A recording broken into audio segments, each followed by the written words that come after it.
Halo, dalam video ini saya akan menjelaskan tentang macam-macam alat kontrasepsi beserta kelebihan dan kekurangannya. Namun, sebelum kita membahas lebih lanjut mengenai macam-macam alat kontrasepsi, terlebih dahulu kita harus mengetahui arti dari kontrasepsi itu sendiri. Nah, apa sih itu kontrasepsi? Menurut Wikipedia, kontrasepsi merupakan metode atau alat yang digunakan untuk pencegahan kehamilan. Kontrasepsi juga dikenal sebagai pengaturan kelahiran dan pengaturan fertilitas. Oke, selanjutnya kita masuk ke macam-macam alat kontrasepsi. Secara garis besar, alat kontrasepsi dibagi menjadi 4, yaitu yang pertama, alat kontrasepsi hormonal, yang kedua, alat kontrasepsi dengan metode penghalang fisik, dan yang ketiga, metode kontrasepsi alami, dan yang terakhir yaitu metode kontrasepsi permanen. Oke, kita bahas dari yang pertama yaitu alat kontrasepsi hormonal. Kontrasepsi hormonal umumnya mengandung kombinasi dari progestin dan estrogen ataupun progesteron saja. Nah, macam-macam alat kontrasepsi hormonal ini yaitu yang pertama, pil KB kombinasi progestin dan estrogen. Kandungan dalam pil KB ini adalah kombinasi antara progestin dan estrogen. Kontrasepsi yang satu ini membantu menahan ovarium agar tidak memproduksi sel telur. Nah, alat kontrasepsi ini juga menyebabkan adanya perubahan pada lendir serviks atau rahim rahim serta endometrium agar sperma tidak bisa bertemu dengan sel telur. Nah, kelebihan dari pil KB progestin dan estrogen ini yaitu yang pertama, mengurangi perdarahan pada saat menstruasi. Yang kedua, mengurangi gejala PMS atau premenstrual syndrome. Yang ketiga, KB jenis ini juga membantu siklus menstruasi yang tadinya berantakan menjadi lebih teratur. Yang keempat, mengurangi rasa sakit dan kram yang disebabkan karena menstruasi. Dan yang terakhir yaitu mengurangi resiko dari penyakit kanker ovarium serta endometrium, stroke, salpingitis, dan rematik. Sementara itu, kekurangan dari pil KB progestin dan estrogen ini yaitu yang pertama, penggunaan alat kontrasepsi ini dianggap dapat meningkatkan risiko hipertensi dan penyakit kardiovaskular. Yang kedua, berpotensi meningkatkan berat badan. Yang ketiga, dapat mengganggu produksi air susu ibu atau ASI. Yang terakhir yaitu tidak dapat melindungi pengguna dari risiko tertular penyakit kelamin. Jenis yang kedua yaitu pil progestin.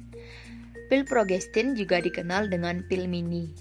Alat kontrasepsi oral ini memiliki kandungan hormon progestin yang lebih rendah dari dosis progestin pada pil kombinasi.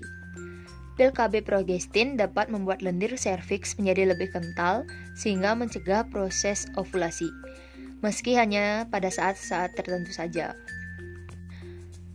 Kemudian kelebihan dan kekurangan dari pil KB progestin yaitu yang pertama kelebihannya, penggunaan pil mini atau pil KB progestin ini cenderung mudah karena saat pengguna memutuskan untuk berhenti menggunakan pil ini, pengguna tidak perlu menunggu lama hingga masa subur kembali normal seperti semula. Yang kedua yaitu tidak menimbulkan efek samping seperti hipertensi dan penyakit kardiovaskular. Dan yang terakhir yaitu tidak mengganggu produksi ASI. Kemudian untuk kekurangannya yaitu yang pertama menyebabkan peningkatan berat badan. Yang kedua, siklus menstruasi menjadi tidak teratur. Dan yang terakhir yaitu tidak membantu mengurangi risiko mengalami infeksi menular seksual. Oke, selanjutnya yaitu jenis terakhir dari alat kontrasepsi hormonal, yaitu alat kontrasepsi IUD atau intrauterine device. IUD merupakan alat kontrasepsi yang memiliki bentuk seperti huruf T. IUD dimasukkan ke dalam rahim dan terkadang menyisakan sedikit benang di vagina untuk menandakan posisi IUD. Nah, ada dua macam alat kontrasepsi IUD yang bisa dipilih, yaitu yang pertama, IUD tembaga bisa digunakan sampai 10 tahun. Yang kedua, IUD hormon bisa digunakan sampai 5 tahun. Kemudian kelebihan dari alat kontrasepsi IUD yang pertama yaitu alat KB IUD adalah alat kontrasepsi yang use and forget. Artinya, setelah pemasangan pengguna tidak perlu merasa harus repot dalam penggunaan sehari-hari. Yang kedua, IUD dipergunakan untuk waktu jaga panjang. Yang ketiga yaitu IUD tidak mengganggu kesuburan. Sementara itu untuk kekurangan dari IUD yaitu yang pertama, posisi dari alat ini bisa bergeser saat berada di dalam rahim. Yang kedua yaitu menyebabkan efek samping seperti kram dan perdarahan saat menstruasi lebih banyak. Oke, selanjutnya yaitu alat kontrasepsi dengan metode penghalang fisik. Yang pertama yaitu kondom. Secara umum ditemukan kondom untuk pria, namun ada pula kondom untuk wanita. Efektivitas kondom dapat mencegah kehamilan meningkat, terutama setelah ditambahkan lubrikan spermisida di kondom.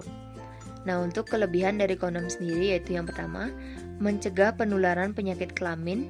Yang kedua, praktis dan mudah ditemukan di mana saja. Yang terakhir yaitu mudah digunakan. Sedangkan untuk kekurangannya yaitu menimbulkan alergi dari bahan yang digunakan untuk membuat kondom. Yang kedua yaitu spermisida. Spermisida adalah zat kimia yang dapat merusak sperma. Spermisida dapat berbentuk krim, jeli, busa, ataupun supositori. Kelebihan dari spermisida yaitu yang pertama, sifatnya hanya sementara. Kemudian yang kedua yaitu bisa didapatkan dengan mudah. Sementara untuk kekurangannya sendiri yaitu masa perlindungan alat ini terlalu singkat, sesuai dengan sifat penggunaan. Efektivitasnya akan berkurang apabila pemakaiannya melebihi dari 1 jam. Kemudian yang kedua yaitu tidak mencegah penularan penyakit kelamin.